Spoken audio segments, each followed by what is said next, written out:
Assalamualaikum warahmatullahi wabarakatuh. Saat ini Chandra berada di JDI Pro Gibran. Dan kita, atau di depan Chandra sudah ada Bapak Maruli Tuasilaban. Beliau adalah Dewan Pimpinan Pusat JDI Pro Gibran, ya. Ya, Luar biasa. Dan hari ini Chandra ingin bertanya-tanya kepada beliau terkait dengan eh, pertanyaan-pertanyaan atau mungkin tanggapan beliau nih sebagai seorang Ketua JDI Pro Gibran terhadap debat Capres beberapa hari yang lalu ya Pak ya? ya, Oke, Pak mau tahu dong Pak, kemarin untuk debat Capres ya, dari 01, 02, 03, itu nilainya berapa nih Pak? ya. Terima kasih, Mas Chandra. Terima kasih untuk kesempatan ini.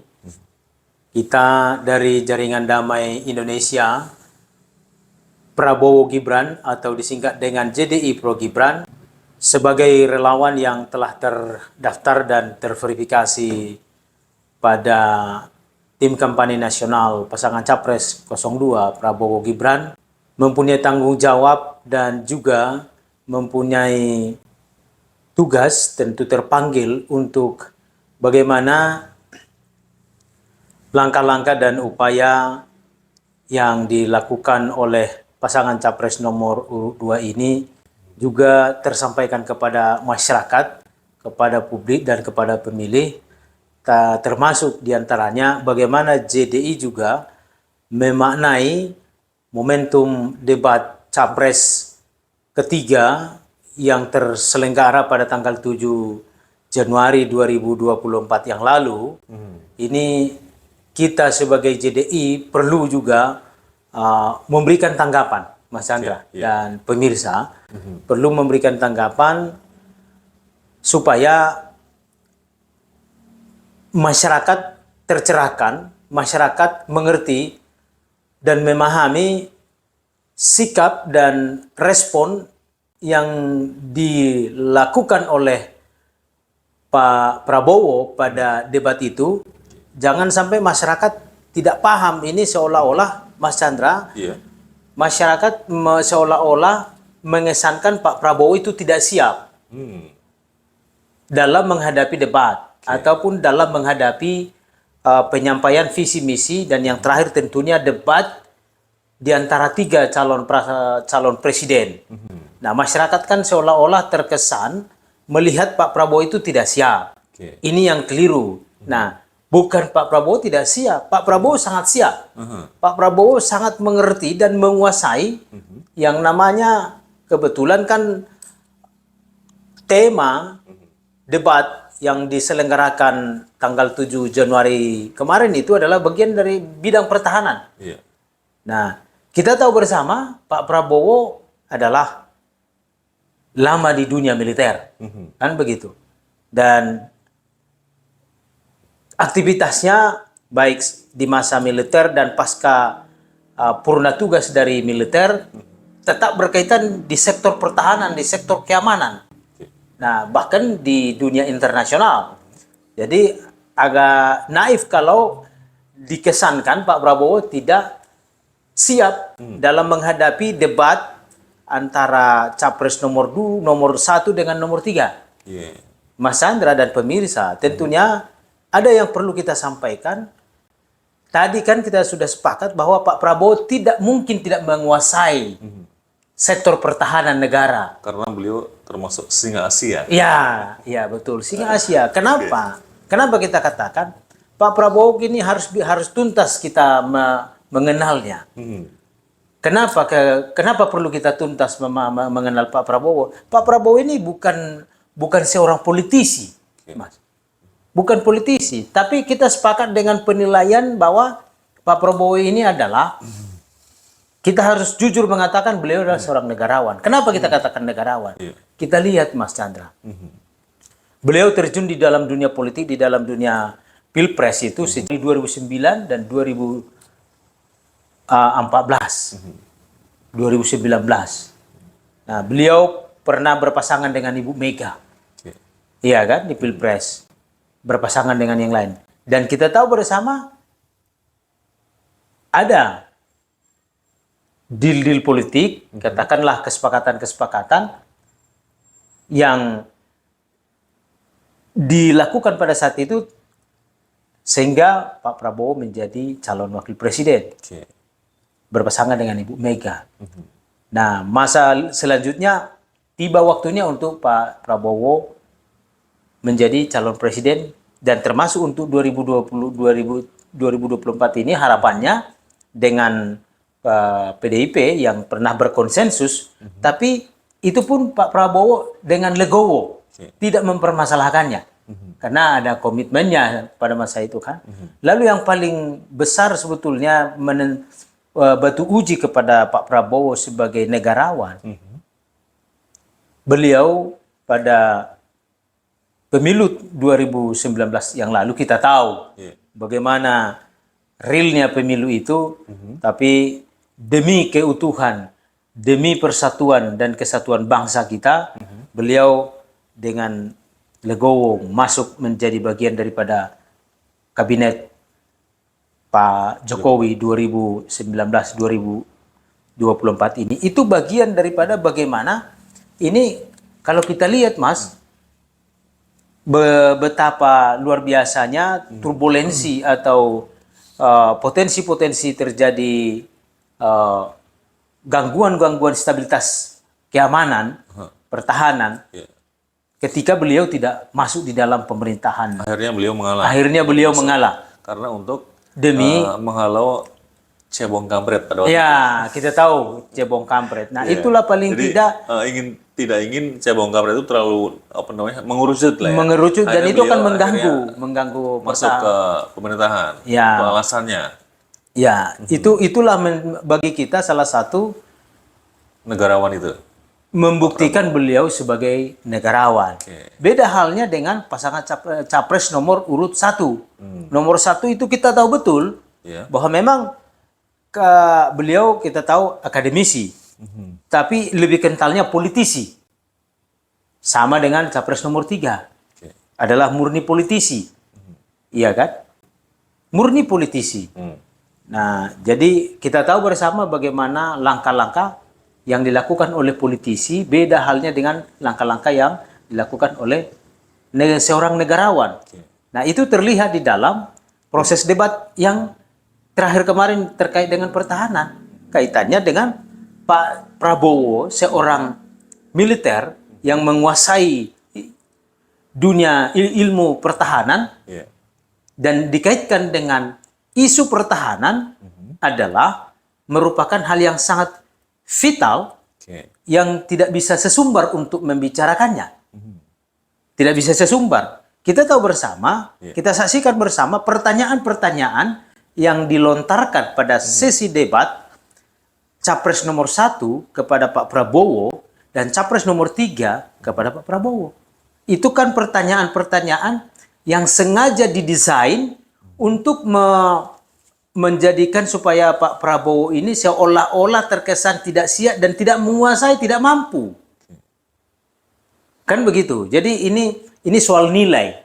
Ini soal nilai yang dimiliki oleh pemimpin atau calon pemimpin kita yang saat ini sedang berkontestasi untuk merebut kursi kepemimpinan nasional pada 14 Februari nanti, Mas Chandra. Jadi memang kita tahu bersama bahwa Pak Prabowo adalah seorang negarawan ya. Jadi debat kemarin seolah-olah Pak Prabowo itu mengalah atau bagaimana tuh Pak? Jadi memang Pak Prabowo kita sampaikan Pak Prabowo bukan tidak siap. Pak Prabowo sangat siap. Emang itu sebuah strategi atau Itu apa? bagian daripada menurut yang kita pahami, yang kita tahu ini bagian daripada strategi dari Pak Prabowo. Kan juga karena yang diserang ini kan berkaitan dengan isu pertahanan ini. Iya kan? Karena ketika misalkan Pak Prabowo memberikan jawaban atas pertanyaan yang disampaikan oleh Capres nomor 1 ataupun nomor 3, itu tentunya harus berbasis. Ada basisnya, yang basisnya ini adalah raw materialnya itu adalah informasi rahasia. Oh, gitu. Ya, jadi artinya Pak Prabowo kan selalu menyampaikan bisa kita buka, tapi ada forumnya, ada wadahnya. Terkait dengan bicara anggaran, saya ini kan Pak Prabowo kan mengatakan bahwa anggaran yang ada di Kementerian Pertahanan itu adalah bukan semata-mata itu adalah ke otoritasnya untuk menentukan. Itu melalui proses politik. Di situ ada semua fraksi yang ada di DPR, termasuk fraksi-fraksi pendukung pasangan capres nomor 1 dan fraksi-fraksi pendukung capres nomor urut 3. Nah, di situ itu clear. Nah, itu. Jadi, basis data yang dijadikan sebetulnya untuk menjawab jebakan pertanyaan dari nomor 1 maupun nomor 3, itu sebuah strategi menurut saya, sehingga Pak Prabowo tidak mau sesumbar dan tidak mau terjebak. Baik. Ya. Nah, dalam hal ini, Pak ya, yang namanya debat ya, Ya. itu kalau di luar negeri memang benar-benar saling menjatuhkan, Pak ya, dalam Iya. hal ini ya, antara pasangan A, B, atau C lah ya, Iya. dalam hal itu. Jadi benar-benar istilahnya, kemarin Chandra juga sempat nonton debat yang Amerika, Pak ya. Ya. Itu memang benar-benar istilahnya kayak orang silat lah ya. Iya. Yang saling menjatuhkan, saling nendang, saling mukul, dan menangkis, Iya. dan sebagainya.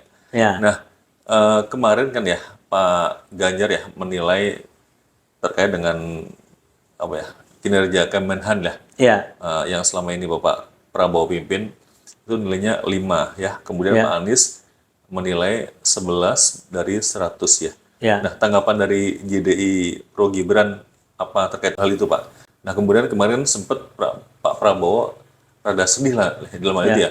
Apakah itu juga bagian dari strategi atau bagaimana? Jadi betul, Mas. Ya. Secara tidak disadari, penilaian yang diberikan oleh Capres 01 Pak Anies kepada Pak Prabowo itu 11 dari 100, berarti nilai 1, Mas. Oke. Lalu ada yang memberi penilaian juga 5. Ini secara tidak disadari ini menimbulkan simpati kepada Pak Prabowo. Kenapa? Seorang Pak Anies memberikan penilaian 1 kepada Pak Prabowo, ini mengandung eskalasi yang luar biasa. Baik di kalangan Kementerian Pertahanan dan semua sektor yang bersinggungan langsung dengan Kementerian Pertahanan, diantaranya TNI, 3 matra TNI, lingkungan TNI, TNI Angkatan Darat, TNI Angkatan Udara, dan TNI Angkatan Laut. Nah, kita tahu bersama, ada apa memang di lingkungan TNI, sehingga ada penilaian 1. Dan yang paling tidak baik lagi, Pak Anies ini kan akademisi. Saya nggak tahu Pak Anies ini pernah memberikan nilai 1 nggak? Ada anaknya pernah nilai 1 nggak?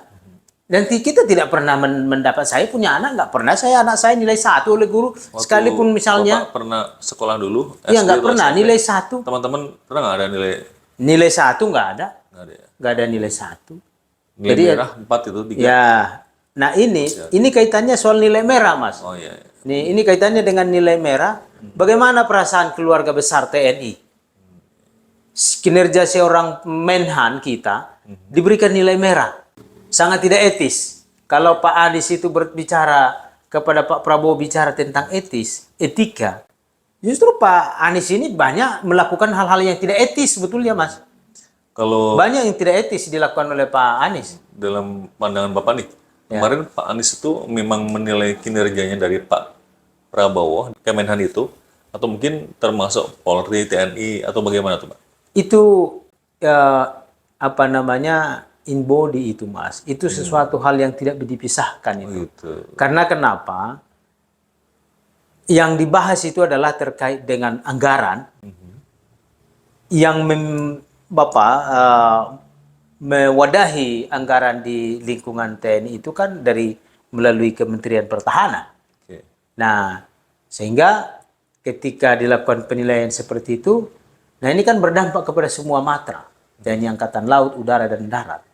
Iya, dan termasuk lingkungan-lingkungan kementerian lembaga yang ada di bawah koordinasi dari Kementerian Pertahanan, Mas Chandra. Jadi ini sangat tidak etis sebetulnya penilaian yang diberikan oleh pasangan capres nomor 1 maupun pasangan capres nomor urut 3. Ini dianggapnya ini seolah-olah akan menjatuhkan penilaian publik terhadap Pak Prabowo, padahal justru ini sebaliknya.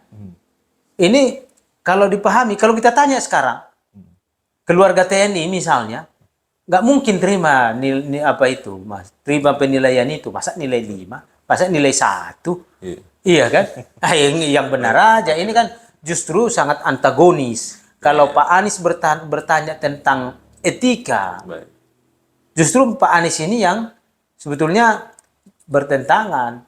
Cara Pak Anies itu sangat tidak etis. Banyak hal yang tidak etis yang Tapi dilakukan oleh. apakah ada kesan pada waktu itu Pak Anies sedang bercanda nggak? Pak Anies kan gini, kita tahu bersama Pak Anies ini kan pandai berkata-kata.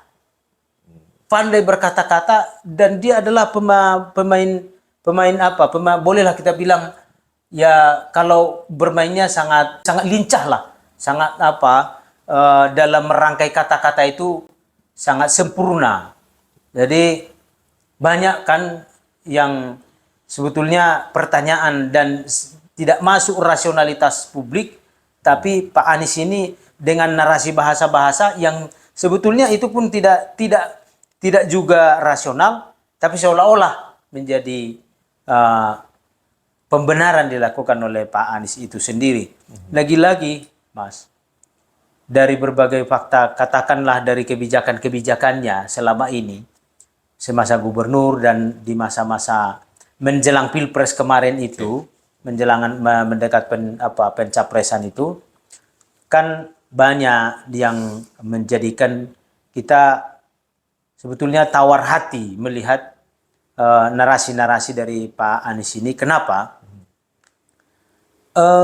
Inilah dengan kemampuan Pak Anies ini, maaf ya, bersilat lidah dalam merangkai kata-kata itu, sehingga ya memang jadi apa? Membuat penilaian bahwa memang politik itu betul menghalalkan segala cara. Nah, hal itu kan narasi-narasi yang dibangun oleh Pak Anies itu kan menjadikan ya kan sebentar A, sebentar lagi B, berubah. Misalnya pernah dijanjikan dikatakannya, kalau Pak Prabowo maju sebagai calon presiden, saya tidak akan maju calon presiden.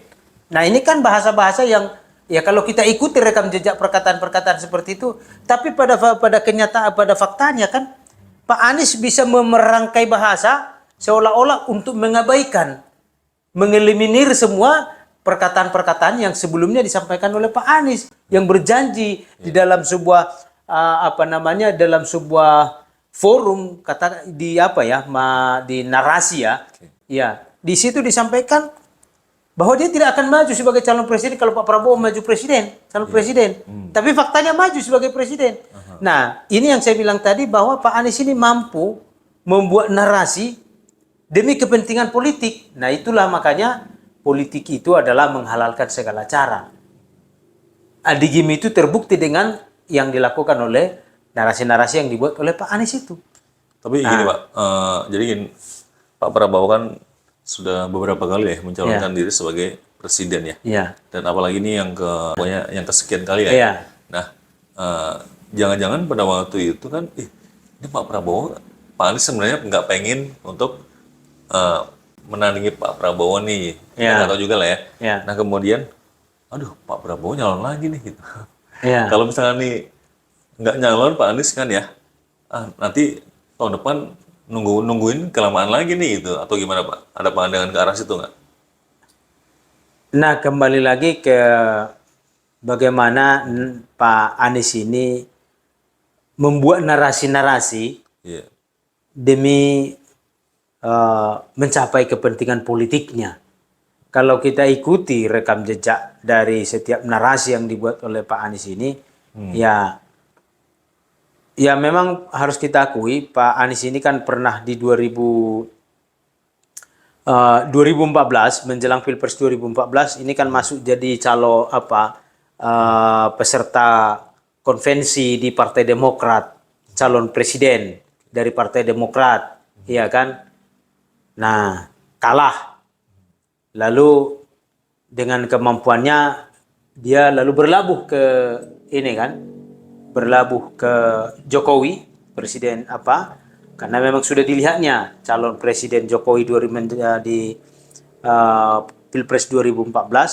Itulah makanya Pak Anies ini kan masuklah di gerbongnya Pak Jokowi Pak Jokowi sebagai tim ses. sebagai tahapan lah namanya. Walaupun pada hakikatnya faktanya kan dia kan kader Demokrat karena dia sudah menjadi peserta konvensi calon presiden dari Partai Demokrat waktu itu. Dengan berbagai cara lalu berlabuh ke yang waktu itu kan Partai Demokrat tidak apa namanya berbeda haluan dengan pasangan capres yang mendukung Pak Jokowi. Iya. Ya, tapi bisa masuk ke gerbongnya Pak Jokowi kan. Lalu Menteri Pendidikan sebentar, ya kan. Lalu setelah Menteri Pendidikan kena reshuffle. Setelah direshuffle dengan kemampuannya, ya maklumlah Pak Prabowo mendaulatnya sebagai calon gubernur. Ini kan semua ada proses gubernur DKI Jakarta. Ini sebuah proses. Dan tentunya ini kan politik, pasti tentunya ada deal-deal. Makanya sangat beralasan apa yang dikatakan oleh Pak Anies di Forum Mata Najwa itu, ya kan? Kalau Pak Prabowo maju calon presiden, saya tidak akan maju sebagai calon presiden. Nah itu kan janji ini. Ini kan menggambarkan bahwa sebetulnya ada deal-deal politik sebelumnya. Nah ini berbicara soal etika. Nah hanya mereka lah yang tahu itu. Apa yang menjadi deal-deal mereka. Lalu tiba-tiba sekarang harus bertarung dengan Pak Prabowo. Iya. Istilahnya inilah sebetulnya yang dikatakan ya mungkin saja ini masuk kategori lupa kacang akan kulit, iya kan? Bisa jadi. Bisa jadi Jadi gini, lupa kacang kan. pada waktu itu kan Pak Anies kurang lebihnya ya mengatakan bahwa ini udah 5 tahun aku mimpin Jakarta nih. Ya, kemudian setelah itu bolehlah aku nyalon jadi presiden kan ya. Ya. Walaupun rivalnya ada Pak Prabowo gitu. Ya. Jadi saya adalah sudah menjadi orang yang merdeka nih gitu, bebas menentukan pilihan. Nah, tanggapan Bapak gimana? Apakah itu hanya retorika Pak Anies apa gimana? Lagi-lagi kan seperti yang kita katakan tadi, Pak Anies kan menghalalkan segala cara. Karena memang Pak Anies ini adalah politisi. Kentalnya kan politisi, Mas. Jadi namanya politisi kan ya menghalalkan segala cara. Apalagi di dalam dunia politik, tidak ada musuh yang abadi dan juga tidak ada lawan yang abadi. Yang abadi adalah kepentingan. Nah, karena memang kita tahu Pak Anies ini kita julukannya adalah politisi murni, politisi tulen yang berbajukan akademisi. Nah, akan begitu. Maka ya sangat mungkin saja seorang Pak Anies melakukan hal itu guna mencapai kepentingannya. Itu Pak Anies lah yang tahu itu, yang tahu motivasinya, yang tahu mengapa dia harus melakukan semua itu, yang secara etika, ya seperti yang kita bilang tadi, lupa kacang akan kulit, yang maaf lah ya kan, yang menjadikannya ini menjadi gubernur DKI Jakarta, kalau tidak ada Partai Gerindra, ya masih kita ingat kan, apa yang dikatakan oleh Pak Prabowo dalam debat Capres pertama, kan Pak Anies kan seolah-olah menyerang bahwa rejim sekarang ini adalah otoriter, anti demokrasi. Lalu Pak Prabowo menjawab, Pak Anies, kalau bukan karena Pak Jokowi, kamu tidak bisa jadi gubernur DKI Jakarta. Terkait dengan demokrasi. Nah kan begitu. Nah artinya ini semuanya berkaitan dengan bagaimana dan apa yang menjadi motivasi dari seorang Pak Anies. Ya, bagaimana dia memaknai demokrasi itu, bagaimana dia memaknai kesempatan-kesempatan ini, dan bagaimana dia memaknai soal etika itu tadi, Mas. Iya. Bagaimana sebetulnya etika itu diterapkannya dalam berelasi dalam berbagai aspek. Baik. Gitu. Jadi teman-teman atau para pemirsa, memang debat capres itu adalah seorang calon presiden, Mbak ya, yang berdebat mereka itu banyak strategi-strategi, Mbak ya. Pasti mereka punya strategi semuanya kan ya. Betul. Bahkan setelah debat itu juga ada strategi Pak Prabowo, bagaimana Pak Prabowo berbicara di luar ya terkait dengan Pak Anies ya dan sebagainya. Pokoknya kita nantikan saja lah ya seperti apa di tanggal 14 Februari Iya, nanti. betul. Gitu. Dan tetap nanti setelah tanggal 14 Februari kita harus tetap damai, Pak ya. Ya kita harus damai. Siapapun, kalau Pak Prabowo kan siap menang, Oke, siap kalah. baik. Tapi harapannya kan kita semua hadir bagaimana supaya Pak Prabowo menang, karena memang Prabowo itu adalah negarawan dan sudah saatnya sebetulnya kita lihat dari segi programnya, kita lihat dari segi berbagai aspek bahwa memang yang tepat untuk memimpin bangsa kita ini adalah Pak Prabowo. Kita lihat dari program-program bagaimana mengentaskan kemiskinan, supaya tidak ada stunting, bagaimana masyarakat kita jadi cerdas, makan siang gratis untuk anak-anak. Ini kan bagian daripada upaya mencerahkan dan mencerdaskan kehidupan bangsa. Baik, Pak. Jadi gini, terkait dengan singkong, Pak. Ya. Karena Pak Prabowo itu getol sekali untuk menanam singkong nih. Ya, Kan di Indonesia kan rata-rata orang atau bahan pokok kita kan adalah beras nih, Pak. ya. Kenapa Pak Prabowo itu ke arah singkong nih menanamnya nih? Yang pasti Mas Chandra dan pemirsa, kita mendukung sepenuhnya rencana dan program yang akan diterapkan oleh Pak Prabowo. Walaupun termasuk menanam singkong itu bagian kecil daripada program dari Pak Prabowo, bagaimana mengangkat derajat bangsa kita, mensejahterakan bangsa kita, tapi yang jelas, karena itu adalah bagian daripada untuk sektor pangan. Nah, memang sektor pangan ini hal yang penting juga. Nah, kalaupun misalnya masyarakat kita misalnya beralih menjadikan singkong sebagai bahan utama makanan, itu dapat dimaklumi. Karena ya kita tahu dari kandungan karbohidrat antara singkong dengan beras, itu beras jauh lebih tinggi kandungan karbonya. Nah, jadi kalaupun beralih, ya memang di atas usia di atas 45, masyarakat Indonesia itu, ya kita itu sudah harus bijak di dalam menata pola hidup sehat kita, termasuk pola konsumsi. Kembali ke umbi-umbian. Ya, artinya kalaupun ubi salah satu alternatif untuk menekan tingginya warga mengalami diabetes atau karena kelebihan karbohidrat dalam tubuh manusia, ya glukosa, ya Berarti dengan beralih ke singkong itu bagus juga. bagus ya. Jadi Pak Prabowo ingin masyarakat Indonesia itu sehat semua, ya. Ingin masyarakat sehat, ya. Baik, semoga nanti tidak hanya susu sapi, Pak ya, tapi ada susu kambing ya kan, yang menyehatkan juga, Pak ya. Yang namanya susu itu sehat, Mas. Oh, gitu. Dan susu itu dibutuhkan untuk semua kalangan. Yang paling bagus buat anak kecil. Buat anak kecil. ASI. ASI, ya. Gitu. Gitu, Mas. Jadi kalau ibunya sehat, di sawah ASINya bagus. ASINya bagus. Nah, makanya dikasih makan gratis. Oh gitu. Iya, termasuk tambahan untuk asupan gizi untuk ibu hamil. Iya, ya. Berarti bapak-bapak tidak perlu memikirkan tanggal tua lah ya. Udah ada makan siang gratis. Udah saya makan siang gratis. Oh gitu. Iya. Teman-teman, para pemirsa, itu saja untuk hari ini. JDI Pro Gibran ya hadir untuk Anda.